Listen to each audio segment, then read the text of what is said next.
Graça e a paz.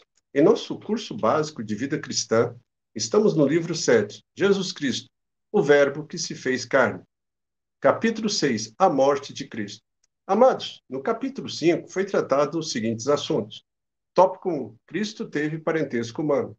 Qual o significado da genealogia de Jesus Cristo dadas por Mateus e Lucas? Tópico 2, Cristo apresentou aspectos humanos. Quais os exemplos da experiência normativa da natureza humana na vida de Jesus? E hoje, o que Cristo proclamou da cruz? Queridos, lembremos de que a principal missão de Cristo, ao se tornar homem, quando veio à Terra, não era a de ensinar, nem de realizar milagres. É verdade que ele fez ambas as coisas, mas Deus poderia ter ungido profetas, como ele fez no Antigo Testamento, para executar essas missões. Então, a principal missão de Cristo foi de morrer pelos pecados do mundo, tarefa que nenhum outro profeta poderia cumprir. O motivo da encarnação de Jesus é a restauração do homem à perfeita comunhão com Deus Pai através do perfeito sacrifício do seu Filho. Então, Cristo mesmo declarou: o próprio Filho do Homem não veio para ser servido, mas para servir e dar a sua vida em resgate de muitos. Marcos, no capítulo 10, versículo 45.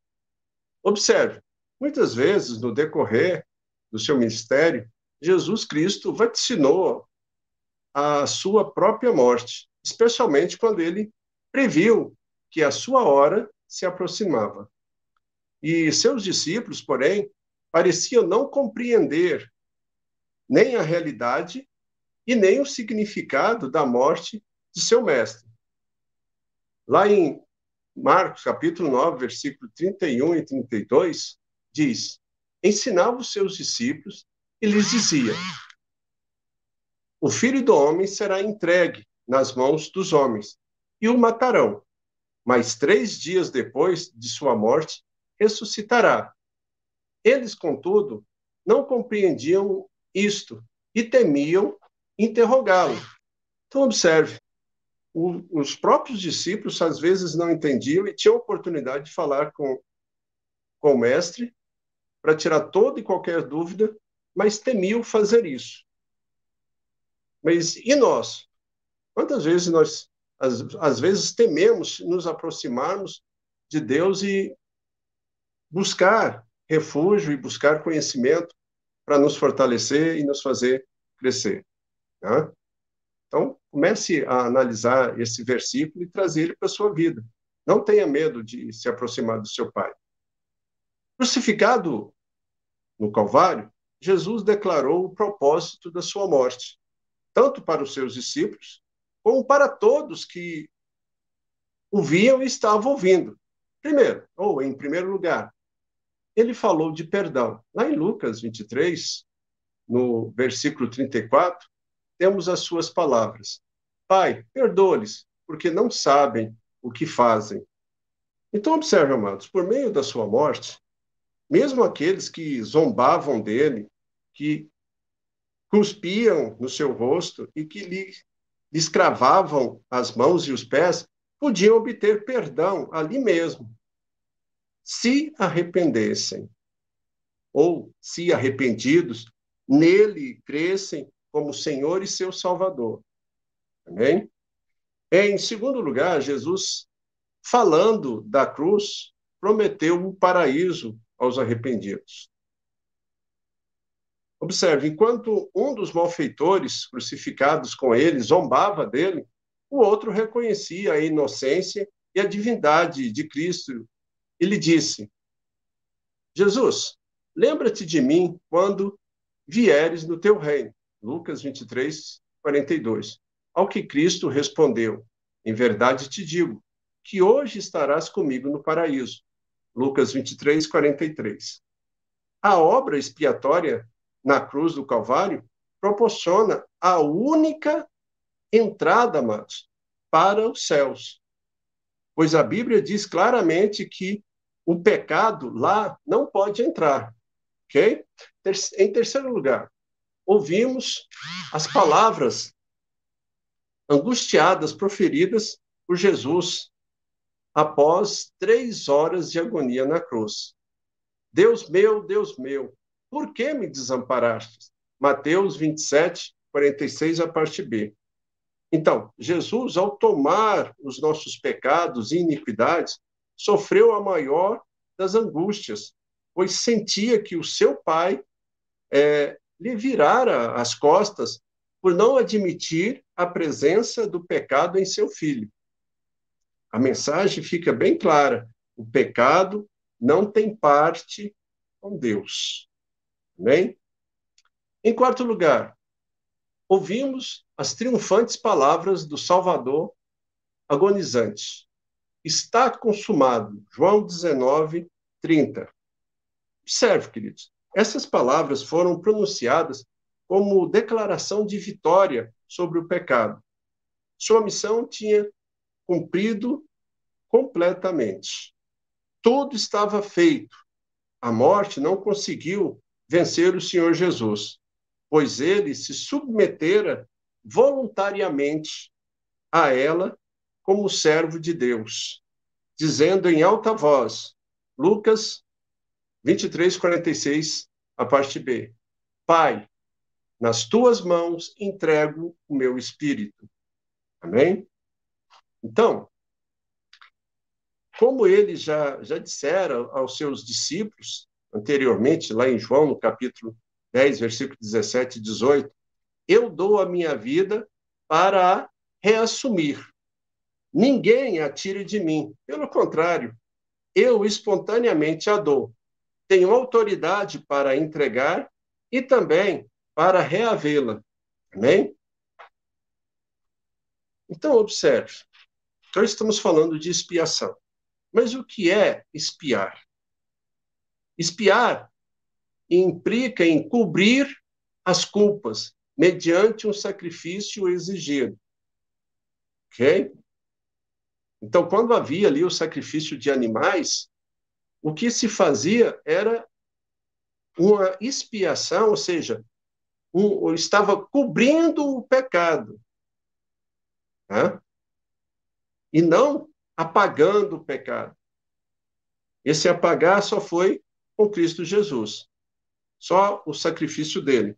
Então, observe, a palavra expiar ou expiação é empregada 77 vezes no Antigo Testamento, sendo usada pela primeira vez em Êxodo, capítulo 29, versículo 33, quando Moisés recebeu as instruções de Deus acerca do sacrifício de animais. Entenda, amados, o sangue é o símbolo da expiação dos pecados, satisfazendo temporariamente as exigências da lei de Deus, até o momento do sacrifício perfeito de Cristo na cruz. Relembrando aqui e gravando, satisfazendo temporariamente, ok? Então, aquele sacrifício de animais era temporariamente. Ano após ano, tinha que fazer a oferta de pecado da nação e todos os meses você tinha que fazer uma oferta lá pelos seus pecados, pelas suas transgressões e seguir aquelas orientações que Moisés deixou, né? Nós lemos ali em Levítico, no capítulo 17, versículo 11, a vida da carne está no sangue. Eu vou-la tenho dado sobre o altar, para fazer expiação pela vossa alma, porquanto é o sangue que fará a expiação em virtude da vida. Tá? O que está sendo demonstrado aqui é o que foi confirmado lá em Hebreus, no capítulo 9, versículo 22, que diz: quase todas as coisas, segundo a lei, se purificaram com o sangue, e sem derramamento de sangue não há remissão. Antes mesmo do uso bíblico da palavra expiação, só uma curiosidade aqui para nós entendermos melhor. O conceito já estava arraigado ali, lá em Gênesis, no capítulo 3, versículo 21, onde nós temos ali o sacrifício de animais pelo próprio Deus para vestir Adão e Eva com as suas peles. Temos também ali o sacrifício agradável feito por Abel, lá em Gênesis, no capítulo 4, versículo 4. E o sacrifício de animais limpos realizados por Noé após sair da arca com a sua família, lá em Gênesis, no capítulo 8, versículo 20 e 21. Tá? Então, antes de surgir essa palavra, nós já tínhamos a prática da expiação, ok?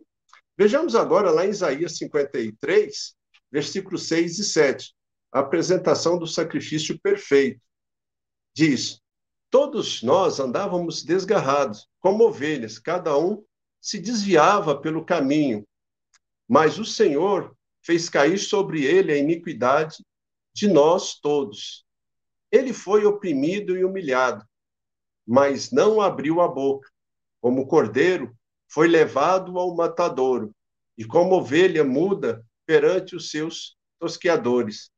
E ele não abriu a boca. Isaías 53, versículos 6 e 7.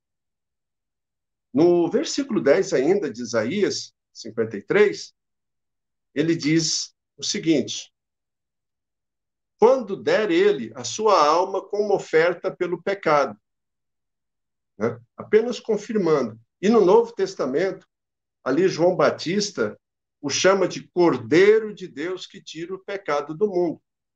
É João capítulo 1, versículo 29 e 36. Né?